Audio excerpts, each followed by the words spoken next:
Hi everyone, this is Dr. Mike, host of the free iTunes podcast, Psychiatric Secrets Revealed with Dr. Mike, but that's not why I'm here today. This is another Saving Savvy episode. This time we're going to look at what to look for when buying a used DSLR. Now, I did a video on buying your first DSLR. Please watch that if you're interested in getting your first DSLR. I would not recommend buying a used one in that instance. This is really for the person who chooses to buy a used one. There's a certain amount of risk in doing that because you don't know exactly what you're going to get, but maybe that particular model is something that you just want, or maybe it has features that you want and you can afford it. And so we're going to talk about that today, just some simple things to look for. Now, obviously, the best way to buy a used DSLR is to buy it in person, hopefully from a camera shop where you can actually go in and check things out and ask questions and maybe get some sort of warranty. I think it's also pretty safe to buy one from an online reputable dealer like Adorama or B&H or other companies that have good reputations as far as dealing with photographers. However, if you're like many of us, you're going to buy one on eBay, which is exactly what I did. That holds a little more risk, and the risk is because obviously you're dealing with an unknown seller, but eBay does offer some protections that could help you in case you really got kind of cheated. So some things to check, however, with eBay is to check the seller's ratings, see if people like them or if they think that they're getting ripped off by them, and then also check other things too. After my screen keeps going dark here. Check other things too. So I was interested in getting a Nikon D300.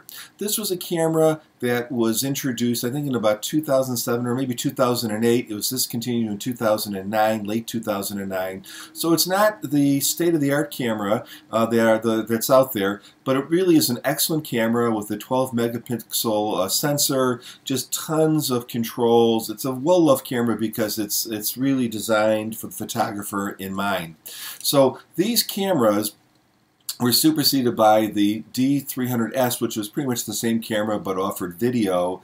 And now most photographers feel the need to move to the full frame format. This is a DX format, so you can get these cameras fairly reasonable.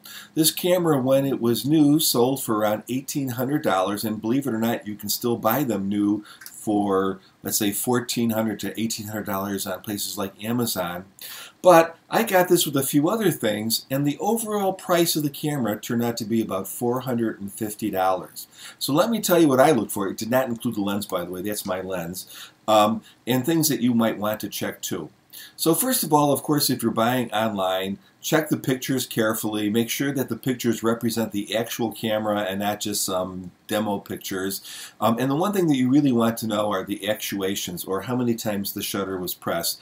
And typically your seller is going to tell you that. If they don't tell you that, either ask the question. If they don't know or they don't give you the answer, I'd say move on. The reason being is that these shutters are typically guaranteed on this particular camera for about 150,000 actuations or presses. Now, you know, shutters are like light bulbs. They may last for much longer than that, and they may go out after 30,000. But this particular one had about 10,000 actuations, which told me that this was probably a hobbyist or a person who just had had a second body, and that's like a brand new camera. Pictures also looked good. So what did I do when I got the camera in my little hands here? Well, I checked everything out. I looked at it to make sure that it was clean and not, you know, just really beat up. I looked for obvious signs of abuse like cracks or dents in the camera. I also looked for more subtle signs of use, so I checked to make sure the rubber parts weren't worn down. Another thing that you might want to do on a camera is look inside of the battery case to make sure there's no corrosion.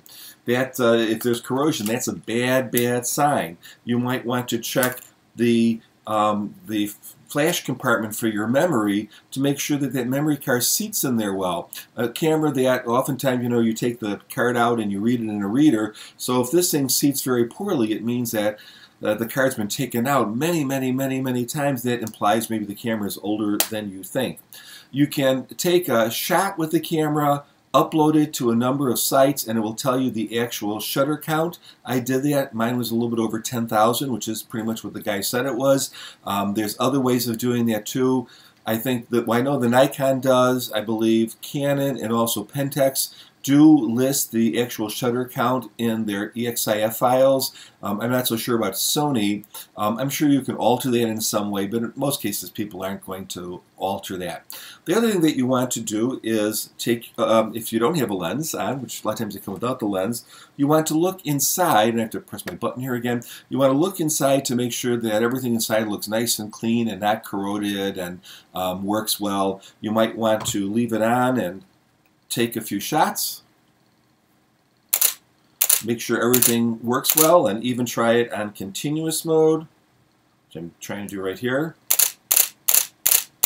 Make sure that things work well that way too, and just check out the general kind of cavity in there to make sure it looks clean and nice. When you put your lens on, it should go on snugly and not be really loose or flimsy. And you certainly shouldn't see some signs of abuse on that F-mount ring, dents or compressions or something that suggested the camera was dropped a lot. Obviously, check things out like your display. Make sure that works too. And check through your menus. Make sure they work. Make sure the buttons don't stick and that they feel kind of firm or the way they should feel. Check to make sure that your upper display, if you have one, lights up. And mine does. And overall, when I looked at this camera, it really looked like it was lovingly taken care of, and I've been very happy with it. I've only used it for about a day, but I've tried all different sorts of modes, including, we can get this to go, making sure that the, let me see if we can get this to flash. No, I can't, it won't, I can't get it to work. But anyways, the flash works too. I can tell you that. Make sure the flash works. If you check all those things, it's pretty likely that you have a good camera and you have a good deal. Again, buying a camera from secondhand is always a little bit of a risk. You would like to have some sort of guarantee that you could return it if you had to. But if you check all of that, and also, by the way, if it's been really soaked or something, the rubber here would be coming off, which is not the case. Then congratulate yourself on getting a great deal. That person who sold this to me probably took that money and either upgraded his camera or bought a lens that he wanted. So he got what he wanted. I got a very nice camera that really would be considered a pro-level camera for $450. I already had lenses around. I get to play around with this camera. Maybe it's not state-of-the-art, but it's close enough for me. And it's a win-win situation. So if you get some time, please check out my free audio podcast. It's called Psychiatric Secrets Revealed with Dr. Mike. It's on iTunes, and you can just search for that or use any other podcasting or catching site and find me. And it's a very different sort of kind of a topic kind of thing than this is. So keep shooting. Bye. Have a nice day.